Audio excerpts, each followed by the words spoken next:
WannaCry, the global ransomware fire. In May 2017, the digital world faced a crisis that looked like a scene from a Hollywood thriller. It was called WannaCry, and it was a wormable ransomware that spread like wildfire across the globe. Unlike typical viruses where you have to click a suspicious link, WannaCry was a predator that hunted for holes in outdated Windows systems. It used a leaked hacking tool called Eternal Blue to jump from one computer to another automatically. Within a single day, it had successfully paralyzed over 200,000 computers in 150 different countries. The impact was devastating. In the UK, the National Health Service was brought to its knees. Doctors couldn't access patient records, and emergency rooms were forced to turn people away. On every infected screen, a chilling red box appeared with a countdown timer, demanding $300 in Bitcoin to unlock the files. If the timer hit zero, the data was deleted forever. The chaos only slowed down when a 22-year-old security researcher accidentally discovered a kill switch hidden in the virus's code. WannaCry taught the world a hard lesson. If you don't update your software, you are leaving your front door wide open for digital kidnappers. You are an idiot, the infinite pop-up trap. The early 2000s were a strange time for the internet, and nothing captures that weirdness better than the "you are an idiot" malware. This wasn't a virus designed to steal your credit card or spy on your webcam. It was designed for pure, unadulterated frustration. Usually triggered by visiting a malicious website, the attack began with a cheerful, high-pitched song mocking the user. "You are an idiot, ha ha ha." While the music played, your monitor would suddenly be hijacked by dozens of small windows featuring flashing black and white graphics and dancing smiley faces. The genius and the nightmare of this malware was its persistence. If you tried to click the X to close a window, the script would detect that action and instantly spawn 6 more windows to replace it. It was like fighting a digital hydra. Within minutes, your computer's processor would be overwhelmed by the sheer number of active windows, causing the entire system to lag, freeze, and eventually crash. Some versions were so aggressive they would add themselves to the computer's startup routine, meaning the mocking song and flashing lights would greet you the very second you tried to reboot. It was a digital prank taken to a destructive extreme. I love you. The heartbreak that went viral. On May 4, 2000, millions of people opened their email to find a message that seemed to come from a friend or colleague. The subject line was simply, "I love you," and it contained a small attachment named "Love Letter for You.txt." In a time before people were trained to be suspicious of every link, curiosity won out. When users clicked the file, they didn't find a secret admirer. They found a script that immediately began destroying their digital lives. The virus worked by overwriting random files, including your precious photos, music, and documents with copies of itself, making the original data unrecoverable. But the love bug had a second, more clever trick. It would automatically access the user's Microsoft Outlook address book and send a copy of the "I love you" email to every single person on their contact list. Because the email appeared to come from someone the recipient knew and trusted, it spread faster than any virus before it. In just 10 days, it infected 50 million computers, about 10% of all internet-connected PCs on Earth at the time. It caused an estimated $10 billion in damage and forced major organizations, including the Pentagon and the CIA, to shut down their email systems to stop the bleeding. MyDoom, the record-breaking storm. If we were to crown a king of email worms, it would be MyDoom. Appearing in early 2004, MyDoom didn't just break records, it shattered them. At its peak, it was estimated that 1 out of every 12 emails moving across the entire global internet was a copy of this virus. It was so aggressive that it caused a noticeable slowdown in worldwide internet speeds. MyDoom was designed to be a stealth invader. It arrived as an attachment with vague titles like "document" or "error", and once opened, it went straight to work, harvesting every email address it could find on your hard drive to continue its journey. Beyond just spreading, MyDoom turned infected computers into zombies.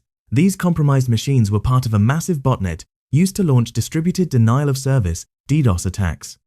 The goal was to flood the websites of companies like Microsoft with so much fake traffic that they would crash and go offline.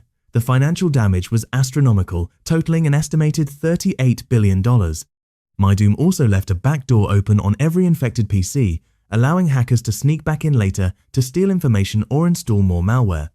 Even 20 years later, MyDoom remains a legendary example of how a simple script can cause global economic catastrophe. BonziBuddy, the spy in the purple suit.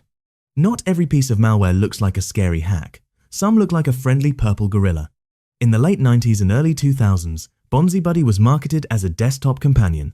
He would sit on your taskbar, tell you jokes, sing songs, and help you search the web with a funny, robotic voice. For many kids and casual users, he felt like a digital pet. However, behind that smiling cartoon face was one of the most intrusive pieces of adware ever created.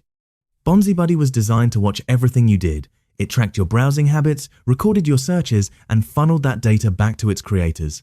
As the years went by, BonziBuddy became more aggressive. He would constantly interrupt your work with annoying pop-up advertisements and install unwanted toolbars in your web browser. He was notoriously difficult to delete.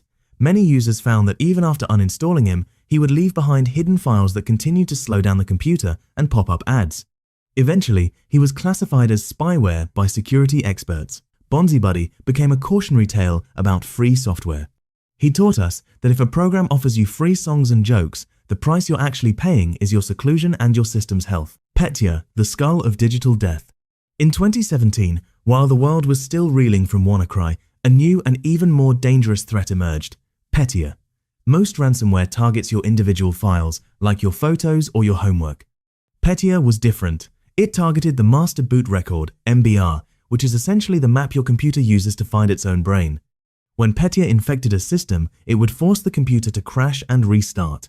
During the reboot, instead of seeing the Windows logo, the user was met with a terrifying, flashing red and white skull made of ASCII characters. The skull was the herald of bad news.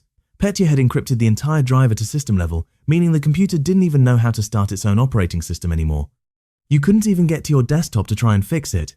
It demanded a Bitcoin payment to restore the key to the drive, but in many cases, especially with the not Petya variant, the virus was actually designed to be a wiper. This meant that even if you paid the ransom, your data was already destroyed and could never be recovered. It hit massive shipping companies, banks, and even the radiation monitoring systems at the Chernobyl nuclear power plant, proving that malware could have real-world physical consequences. MEMZ, the rainbow-colored nightmare. MEMZ is a unique entry in the history of malware because it wasn't created by a criminal syndicate to steal money. It was originally created by a developer as a joke for a series called Malware Wednesdays. However, once the code leaked onto the internet, it became a legend of digital destruction. MEMZ is what's known as a Trojan's horse that triggers a chaotic series of events. It starts with a warning message telling the user that their computer will be destroyed. If the user ignores the warning, the fun begins. First, the mouse cursor moves on its own. Then, random system sounds play and your screen colors start to invert and flicker. As the infection progresses, MEMZ begins to open dozens of Google searches for hilarious or weird things. The most famous effect is the tunnel effect, where the screen begins to take screenshots of itself over and over, creating an infinite, trippy hallway of windows. While all this visual chaos is happening, the virus is secretly overwriting the boot sector. Once the user finally gives up and restarts the computer, they aren't greeted by windows. Instead, a low-bit animation of Nyan Cat, the famous flying Pop-Tart cat, plays on an infinite loop over a rainbow background. At that point, the computer's operating system is completely gone, leaving only a colorful memory of its destruction. Stuxnet, the invisible digital weapon. While most viruses want to show off with pop-ups or ransom notes, Stuxnet was designed to be perfectly silent. Discovered in 2010, it is widely considered the first digital weapon ever created. Stuxnet wasn't interested in your home computer or your bank account. Its target was much more specific: the heavy machinery used in nuclear power plants. It was an incredibly complex piece of code that was smuggled into a high-security facility on a simple USB drive. Once inside, it sat quietly, waiting until it found a very specific type of industrial controller used to manage fast-spinning centrifuges. Once Stuxnet found its target, it acted like a ghost in the machine.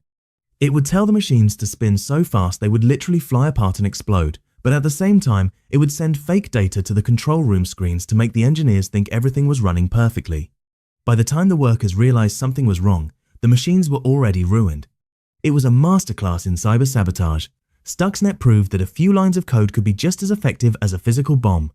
It changed the world forever, signaling the start of a new era where countries could go to war using computers instead of soldiers.